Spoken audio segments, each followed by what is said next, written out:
नमस्कार विद्यार्थी मित्रांनो, इग्नाइट अकॅडमीच्या यूट्यूब चॅनेलवर मी परशुराम शिंदे आपल्या सर्वांचं पुन्हा एकदा सहर्ष स्वागत करतो. आपल्या शेजारच्या असणाऱ्या देशांमध्ये आपण बघतो की मागच्या असणाऱ्या काही वर्षांपासून जवळपास असं म्हणूया आपण कोविड पासूनच खूप मोठा असणारा डिस्टर्बन्स या ठिकाणी दिसतो. मग पॉलिटिकल असणारे कोलॅप्स असतील, इकॉनॉमिकल कोलॅप्स असतील, सोशल कोलॅप्स असतील, रिलिजियस कोलॅप्स असतील, रिझर्वेशन वाईज कोलॅप्स असतील, हे मल्टिपल असणाऱ्या कंडिशन्स मध्ये आपण आपल्या शेजारच्या देशांमध्ये बघितलं. त्यामध्येच आत्ता आपला एक शेजारी या ठिकाणी परत एकदा चर्चेमध्ये येतोय, कारण जेव्हा जेव्हा या शेजाऱ्यानं असे काही निर्णय घेतलेत त्यानंतर आपल्या देशासोबत त्या देशानं युद्धच केलेलं आहे असा इतिहास सुद्धा या ठिकाणी आपल्याला पाहायला मिळतो. मग आता पाकिस्तानमध्ये एक नवीन पद तयार केलं जात आहे या ठिकाणी. तो म्हणजेच कुठला, तर chief of command forces, CDF. जसं भारतामध्ये चीफ ऑफ कमांड स्टाफ CDSचं पद आहे, जे तिन्ही दलांवर नियंत्रण ठेवण्यासाठीचं पद आहे, तसंच एक सिमिलर असणारं पद आता पाकिस्तानमध्ये क्रिएट केलं जात आहे. आणि त्यामध्ये पाहिलं तर या ठिकाणी असीम मुनीर यांच्या असणाऱ्या कंडिशन्सच्या अंतर्गत या ठिकाणी आपल्याला अधिकार वाढवताना दिसतात. आणि ही असणारी व्यक्ती या ठिकाणी मिलिटरी चीफ जे आहेत का, ते आता लाईफ लॉंग टर्मच्या अंतर्गत या ठिकाणी तुम्हाला फील्ड मार्शल या असणाऱ्या पदावरती तुम्हाला कायम स्वरूपात दिसू शकतात. त्या पद्धतीचे असणारे मुद्दे बदललेत. मग काय आहे पाकिस्तानच्या अंतर्गत असणारा हा नवीन पदाचा संदर्भ आणि काय आहे 27व्या क्रमांकाची असणारी नवीन घटना दुरुस्ती पाकिस्तानमध्ये जे आता प्रस्तावित मांडलेले आहे या नोव्हेंबरच्या 2025च्या कालखंडामध्ये, या सगळ्या गोष्टी आपण बघूया की परत एकदा युद्धजन्य परिस्थिती या ठिकाणी होऊ शकते का. तर हा रेफरन्स पाहिला तर आपल्याला माहिती आहे कोणत्याही असणाऱ्या जागतिक प्लॅटफॉर्मवरती जेव्हा पाकिस्तानचे असणारे प्राईम मिनिस्टर शेहबाज शरीफ या ठिकाणी व्हिजिट करायला जातात तर त्यांच्या सोबत तुम्हाला या ठिकाणी असीम मुनीर तुम्हाला कंटिन्युअसली दिसत असतीलच. मग असीम मुनीरचा उल्लेख केला तर ते आत्ता सध्या किंवा अगोदरच्याही पाकिस्तानी असणाऱ्या कॉन्स्टिट्यूशनच्या रेफरन्सचा उल्लेख केला तर सगळ्यात पॉवरफुल असणाऱ्या व्यक्तीच्या नावाचा उल्लेख केला तरी त्या ठिकाणी योग्य ठरू शकतो. कारण हे जे मिलिटरी चीफ आहेत का, हे तुम्हाला खूप जास्त पॉवरफुल दिसतात. कारण बऱ्याच वेळा या असणाऱ्या पाकिस्तानच्या बाबतीमध्ये एक मन त्या ठिकाणी वापरली जाते, ते म्हणजेच काय, इतर देशांकडे स्वतःच्या असणाऱ्या गव्हर्नमेंटच्या असणाऱ्या सिक्युरिटीसाठी मिलिटरी असते, तर पाकिस्तानमध्ये उलट आहे. पाकिस्तानमध्ये मिलिटरीसाठी गव्हर्नमेंट आहे. म्हणजे सगळे असणारे अधिकार या ठिकाणी मिलिटरीचे चालतात. आणि या असणाऱ्या देशाची मिलिटरी त्यांच्या जीडीपी मध्ये कॉन्ट्रीब्यूट करते. अप्रॉक्सिमेटली 20% असणारा त्यांचा रोल त्या असणाऱ्या जीडीपीच्या कॉन्ट्रीब्युशन मध्ये आपल्याला दिसतो. म्हणून हे कंटिन्युअसली या असणाऱ्या प्राईम मिनिस्टर सोबत आपल्याला व्हिजिट करताना दिसतात. मग भले ते व्हिजिट कुठं करतील, अमेरिकेमध्ये व्हिजिट करतील, भले ते चायना बीजिंग मध्ये व्हिजिट करतील, तिथं तुम्हाला हे दोघंही व्हिजिट करताना दिसतातच. आता न्यूज काय हायलाइट होते या ठिकाणी, तर न्यूज बघा की इथं Pakistani army chief general Asim Munir to be field marshal for life. म्हणजे फील्ड मार्शलची असणारी ही पदवी त्यांना लाईफ लॉंग साठी या ठिकाणी मिळणार आहे. जसं आपण रशियाच्या अंतर्गत या ठिकाणी बघितलं, ते म्हणजेच काय, तर राष्ट्रपतींचं असणारं त्यांचं पद हे आता लाईफ लॉंग पर्यंत आहे. म्हणजे व्लादिमीर पुतीन हे त्यांच्या संपूर्ण हयातीपर्यंत त्या देशाचे असणारे प्रेसिडेंट असणार आहेत. तर त्यालाच थोडंसं कॉपी करण्याचा प्रयत्न या ठिकाणी झालाय आणि फील्ड मार्शलचा उल्लेख इथं झालेला आहे या असणाऱ्या चीफ जनरल असीम मुनीर यांचा. आपल्या भारतामध्ये सुद्धा फील्ड मार्शलचं पद दिलं जातं, पण हे खूप रिस्पेक्टेड पद आहे आणि आतापर्यंत आपण फक्त 2च व्यक्तींना हे पद दिलेलं आहे. मग त्यामध्ये सगळ्यात महत्वाचा उल्लेख केला तर सगळ्यात पहिल्यांदा मिळालेला आहे ते म्हणजे सॅम मानेकशॉ यांना. आणि त्यानंतर आपण बघतो की के करियप्पा यांना असणारा हा पुरस्कार आपण हा एक प्रकारचा सन्मान दिलेला होता, तर तो लक्षात घ्यायचा. पण इथं पाकिस्तानमध्ये कधीही एखाद्या असणाऱ्या व्यक्तीला अधिकार द्यायचा असेल तर अशा पद्धतीचे मुद्दे असतात. आणि चीफ ऑफ डिफेन्स फोर्स या अनुषंगाने एक नवीन पोस्ट या ठिकाणी तयार केली जाते. त्याचा एक सविस्तर आढावा घेऊयाच आपण. पण तत्पूर्वी आपल्याला राज्यसेवा आणि यूपीएससीची प्रिपरेशन करायची असेल, कारण फॉर्मॅट एकच झालेला आहे.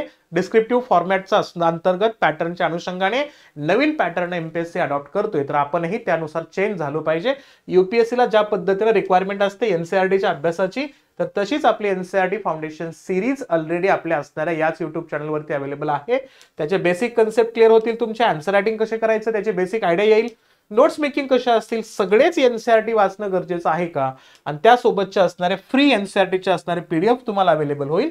सोबतच नवीन आपल्या असणाऱ्या डिस्क्रिप्टिव्ह पॅटर्नसाठी आपली UPSC आणि MPSC ला दोघांना कॉपअप करून आपली एक इंटिग्रेटेड बॅच अवेलेबल आहे.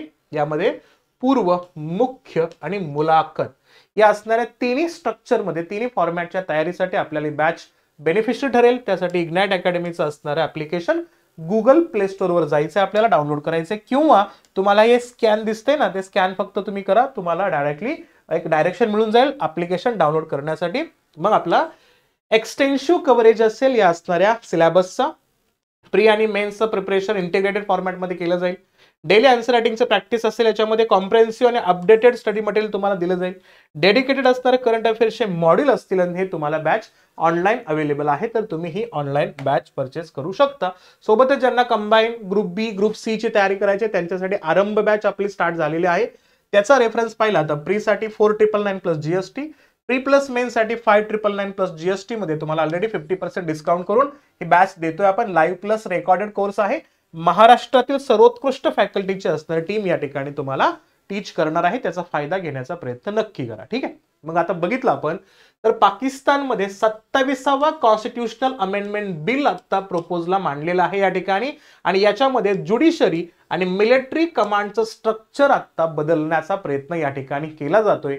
नोव्हेंबर 2025च्या अनुषंगाने हा मांडला जातोय आणि आता सध्याला तो रिव्ह्यू साठी दिलेला आहे. कोणाच्या अंडर दिलेला आहे तर इथं स्टँडिंग कमिटी आहे. कोणती? Law and justice. Law and जस्टिसच्या अंतर्गत असणाऱ्या समितीकडे, ज्याला आपण आपल्या भारतामध्ये संसदीय समितीचा उल्लेख करतो, तर त्यांच्याकडे रिव्ह्यू साठी दिलेला आहे. साहजिक आहे, रिव्ह्यू तर होणारच आहे आणि तो निगेटिव्ह पॉझिटिव्ह अशा पद्धतीने येणार नाही, डायरेक्टली त्याला अप्रुव्हल दिलं जाणार आहे. तरी पण हा असणारा मुद्दा आता या असणाऱ्या लॉ अँड जस्टिसच्या कमिटीकडे दिलेला आहे. मग या असणाऱ्या पंतप्रधानापेक्षाही जास्त महत्व आता मिळते कोणाला या ठिकाणी तर या असणाऱ्या फील्ड मार्शलला या ठिकाणी मिळतोय हा मुद्दा. जर बघितलं इथं तर आसिम मुनीर हे खूप स्ट्रॉंग होत आहेत, आणि ज्या पद्धतीने या ठिकाणी परवेज मुशर्रफ यांच्या असणाऱ्या पदाचा संदर्भ आलेला होता कधी काळी, आणि त्यानंतरचा असणारी युद्धजन्य परिस्थिती आपण बघितली होती, तर तसाच संदर्भ आता परत एकदा रिपीट होतोय, आणि त्या अनुषंगाने भारताला अजून जास्त तयार होणं आवश्यक असणार आहे. म्हणजे तयारीत तर आहोतच आपण, पण तयारीत राहणं गरजेचं आहे. हा रेफरन्स या ठिकाणी आपल्याला दिसतोय. मग थोडासा पाहिलं तर पाकिस्तानच्या बाबतीमध्ये हा एक इतिहास आहे. जेव्हा जेव्हा अशा काही चेंजेस होतात, मेजर चेंजेस, आणि सगळे असणारी ऑथॉरिटी सिव्हिल जे ऑथॉरिटी आहे, सिव्हिल हेड आहे, त्यांच्याकडे न जाता मिलिटरी हेडकडे जेव्हा जातात तेव्हा गोष्टी बदलताना दिसतात. जसं की आपण बघितलं तर इथे या ठिकाणी ज्यांनी पाकिस्तानी मिलिटरीमध्ये ॲज अ मेन कमांडंट म्हणून त्या ठिकाणी काम केलं होतं, त्यातला पहिला उल्लेख केला या ठिकाणी तर 1951 ते 58च्या कालखंडामध्ये या ठिकाणी फील्ड मार्शल होते मोहम्मद अयूब खान, आणि ते नंतर प्रेसिडेंट झाले होते 1958 ते 69 पर्यंत. म्हणजे पाकिस्तानचा इतिहास आहे, जे मिलिटरीमध्ये असतात तेच नंतर देशाला पूर्णपणे टेक ओव्हर करतात. आता तीच परिस्थिती या ठिकाणी आपल्याला हायलाइट होताना दिसते. आणि याच कालखंडामध्ये 1956ला पाकिस्तानची पहिली राज्यघटना तयार झाली होती, आणि ती राज्यघटना 1958ला तर या ठिकाणी पूर्णतः कॅन्सल झाली होती. म्हणजे त्यांच्या राज्यघटनेला तर दोन्ही देश स्वतंत्र झाले एकाच वेळेस 47ला, पण 47 नंतर 56 पर्यंत जवळपास 9 ते 10 वर्षांचा कालखंड लागला त्यांच्या देशाला पहिली राज्यघटना तयार करायला, आणि नंतर ती फक्त 2 वर्षच टिकली, नंतर ती कॅन्सल झालेली आहे.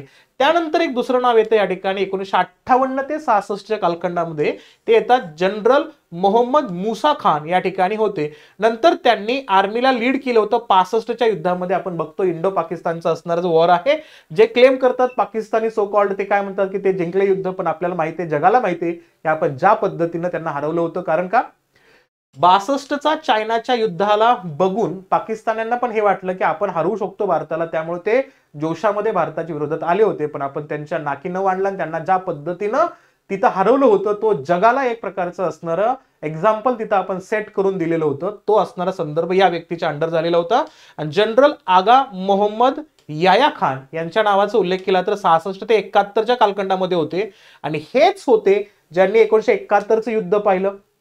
71च्या असणाऱ्या युद्धानंतर 93,000 युद्ध कैदी जे कैद्यांच्या अनुषंगाने भारतामध्ये होते, त्यांनी त्या पद्धतीचं भारताचं असणार ह्युमॅनिटेरियन असणार ऍस्पेक्ट पण बघितला आपण. कैदी असताना सुद्धा मानवतावादी दृष्टिकोनातून त्या ठिकाणी त्यांना ज्या पद्धतीचं देखरेखीखाली ठेवलं होतं, ते जगात बऱ्याच अंशी कुठं दिसायला आपल्याला पाहायला मिळत नाहीये, तर तो संदर्भ होता. नंतर आपण या ठिकाणी बघतो की लेफ्टनंट जनरल गुल हसन खान 71 ते 72 या कालखंडामध्ये होते, ज्यांनी लास्ट कमांडर इन चीफ होते, ज्यांनी हे टायटल त्या ठिकाणी होल्ड केलं होतं. तर हे महत्वपूर्ण असणारी 4 नावं यांच्या कालखंडामध्ये बदल झालेले आपल्याला त्यांच्या राज्यघटनेच्या अंतर्गत बघायला मिळतात. मग त्यांच्या राज्यघटनेमध्ये स्पेसिफिकली पाहिलं तर आपल्याला 3 वेळा बदल होताना दिसले होते. कधी 1956च्या कालखंडामध्ये त्यांचं पहिली राज्यघटना आली, पण 58ला ती काय झालं, कॅन्सल केले, एंड झालेले. नंतर त्यांनी 62 मध्ये त्यांच्या राज्यघटनेचा संदर्भ आणला होता, सेकंड कॉन्स्टिट्यूशन होता, पण तो सस्पेंड झाला. कोणाच्या नंतर या ठिकाणी, तर याया खान यांच्या असणाऱ्या नेतृत्वामध्ये, जेव्हा मिलिटरीची असणारी ऑथॉरिटी पूर्णपणे त्यांनी हातामध्ये घेतली होती, देशाची सुद्धा भूमिका हातामध्ये घेतली होती, तेव्हा त्यांचा असणारा हा राज्यघटना या ठिकाणी कॅन्सल होताना दिसले. 1973ला त्यांनी आणलं होतं, जे आत्ताचं राज्यघटना आहे ना त्यांचे 1973चे, ते आतापर्यंत आपल्याला दिसते. आता बघूया किती दिवस या ठिकाणी चालेल ना. त्याच्यामध्ये आता सध्या 27व्या क्रमांकाची घटना दुरुस्ती या ठिकाणी प्रस्तावित आहे. आणि इथं पाहिलं तर आता ह्याच्यामध्ये हेवीली अमेंडमेंट होत आहेत, बरेचसे बदल दिसत आहेत. मग या कंडिशन्स मध्ये आपल्याला भारताचा पाकिस्तानचा मॅप या ठिकाणी बघणं गरजेचं असणार आहे. मग इथं बघितलं तर खूप मोठा सेन्सिटिव्ह झोन जो आहे का, तो आपल्याला या असणाऱ्या काश्मीरचा झोन या ठिकाणी हायलाइट होतोय. आता हा मुद्दा पाहिला तर हा मुद्दा कधीचा आहे, तर भारत आणि पाकिस्तान यांची फाळणी झाल्यानंतरचा हा मॅप आहे. याच्यामध्ये पाहिलं तर या ठिकाणी वेस्ट पाकिस्तान, इथं बघितलं तर आपण या ठिकाणी ईस्ट पाकिस्तानचा उल्लेख या ठिकाणी करतो आपण. हे मुद्दे जर बघितले तर ह्या दोन्ही असणाऱ्या प्रदेशांच्या अंतर्गत आपल्यावरती तो कंटिन्युअसली फोर्स करण्याचा प्रयत्न करतो, आपल्यावरती दबाव निर्माण करण्याचा प्रयत्न करतो. एक प्रकारे त्याची असणारी स्वतःची इकॉनॉमी त्याने 1960 मध्ये ओपन केली, त्यामुळे त्याला आंतरराष्ट्रीय पातळीवरचा फंडिंग सुरुवातीपासूनच येत होता, पण त्याचा वापर त्यानं कधीच स्वतःच्या असणाऱ्या विकासासाठी न करता त्याने कंटिन्युअसली भारतावरतीच कुरघोड्या करण्यासाठी, भारतामध्येच टेररिझम ऍक्टिव्हिटी करण्यासाठी त्या पैशांचा वापर करताना दिसतात. म्हणून तो देश आता सध्या संपत चाललेला आहे. कारण त्या देशाचे आजच्या बजेट बद्दलचे डिसिजन असतील तर ते सगळे डिसिजन कोण घेतो, तर IMF घेतो, इंटरनॅशनल मॉनिटरी फंड घेतो, त्यानंतर चायना घेतो त्याबद्दलचे डिसिजन, आणि आता आपल्याला अमेरिका घेताना दिसतोय. तर हे मुद्दे खूप कंटिन्युअसली व्हायरल होत असतात, त्या अनुषंगाने मुद्दे बघायचे. मग हा असणारा पाकिस्तान जो आता सध्याला बघितला आपण या ठिकाणी, तर जो कराची आहे त्याच्या जवळच एक खूप महत्वाचा एरिया आहे ज्याला म्हणतो आपण सर क्रीक. तर या सर क्रीक मध्ये सुद्धा आपण खूप मोठ्या प्रमाणातलं त्यांचं असणारी हालचाल बघितली.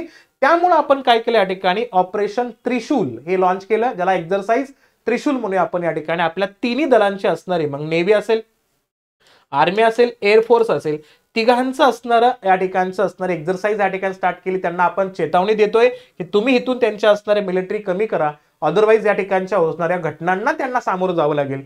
त्याच पार्श्वभूमीवरती आता त्यांनी स्वतःच्या असणाऱ्या फील्ड मार्शलला परमनंट लाईफ लॉंग टर्म्सच्या अंतर्गत त्यांना त्या ठिकाणी फील्ड मार्शलची उपाधी देऊन टाकलेली आहे. हा खूप महत्वाचा मुद्दा आहे. इथं तुम्हाला दिसेल हा असणारा जो एरिया दाखवलाय ना, हा ऍक्च्युअली डिस्प्युटेड एरिया आहे, यालाच म्हणतो आपण लाईन ऑफ कंट्रोल. आणि इकडचा हा जो एरिया आहे का, त्याला म्हटलं जातो लाईन ऑफ ऍक्च्युअल कंट्रोल. म्हणून हा मॅप अर्धा दाखवलेला आहे. या ठिकाणी भारताला डिसरिस्पेक्ट करण्याचा माझा कोणताही प्रयत्न नाहीये, पण या दोन्ही एरियावरती एका साईडला बघितलं तर या ठिकाणी चायना कंट्रोल करताना दिसतो. या ठिकाणी इलिगल पद्धतीनं हाताळलेला आपला असणारा प्रदेश जो आहे का, तो ऍक्च्युअली हा प्रदेश सगळा इथपर्यंत जो आहे ना, तो हा लडाखचा एरिया आहे. हा राहिलेला एरिया या ठिकाणी जम्मू काश्मीरचा आहे. तर हे सगळे एरियांना बऱ्याच वेळा क्लेम करताना आपल्याला पाकिस्तान दिसतो. मध्यंतरी पाकिस्ताननं 2019-20 स्वतःचा एक नवीन मॅप पब्लिश केला, आणि तो मॅप पब्लिश करताना त्यानं काय दाखवलं, जुनागडचा एरिया त्यानं स्वतःचा दाखवला, प्लस इथला असणारा सगळा एरिया स्वतःच दाखवत असताना हा एरिया त्याने चायनाचा दाखवून दिला.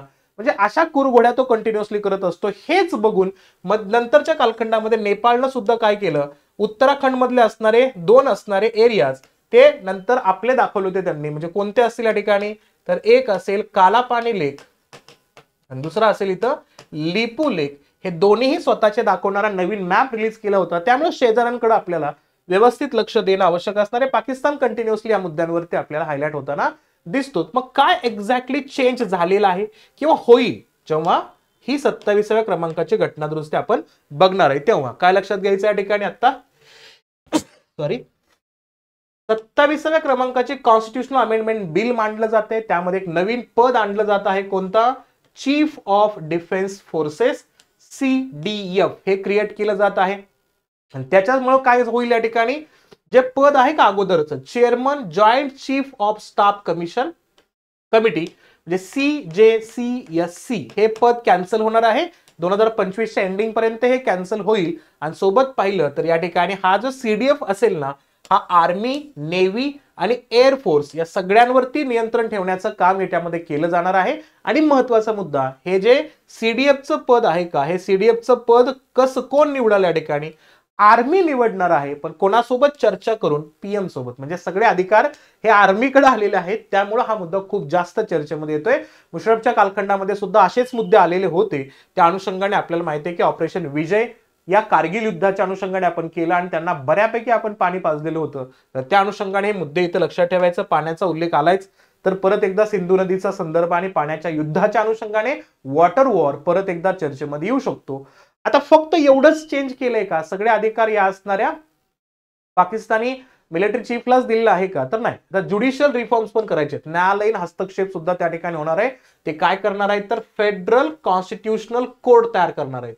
म्हणजे FCC सुप्रीम कोर्टापेक्षाही वेगळा न्यायालय असणार आहे आणि सुप्रीम कोर्टाचे अधिकार ते कमी करून टाकणार आहेत. मग लक्षात ठेवायचं काय, ज्या वेळेस जर या ठिकाणी उल्लेख केला तर कॉन्स्टिट्यूशनल इंटरप्रिटेशन, घटनेचा अर्थ लावण्याचे केसेस असतील तर ते केसेस त्या देशाचा सुप्रीम कोर्ट नाही पाहणार. कोण पाहणार, तर फेडरल कॉन्स्टिट्यूशनल कोर्ट पाहणार आहे या ठिकाणी. आणि प्लसच काय, डिस्प्यूट असतील त्याबद्दलचे असणारे पॉवर्स असतील, ते पॉवर्स जे आता सुप्रीम कोर्टामध्ये आहेत ते सगळे पॉवर आता कोणाकडे जातील, फेडरल कॉन्स्टिट्यूशनल कोर्टकडे असेल. आणि या असणाऱ्या सुप्रीम कोर्टचा रोल आता रिडिफाईन केला जाणार आहे. परत एकदा त्यांचे अधिकार या ठिकाणी हायलाइट केले जाणार आहे. कसं, त्यांना लिमिट केलेलं आहे ते कुठं, सिव्हिल, क्रिमिनल आणि स्टॅच्युटरी अपील्स असतील या अंतर्गत त्यांना कॉन्स्टिट्यूशनल ज्युरिडिक्शनच्या अनुषंगाने सुद्धा अधिकार कमी करण्याचा प्रयत्न या ठिकाणी होतोय.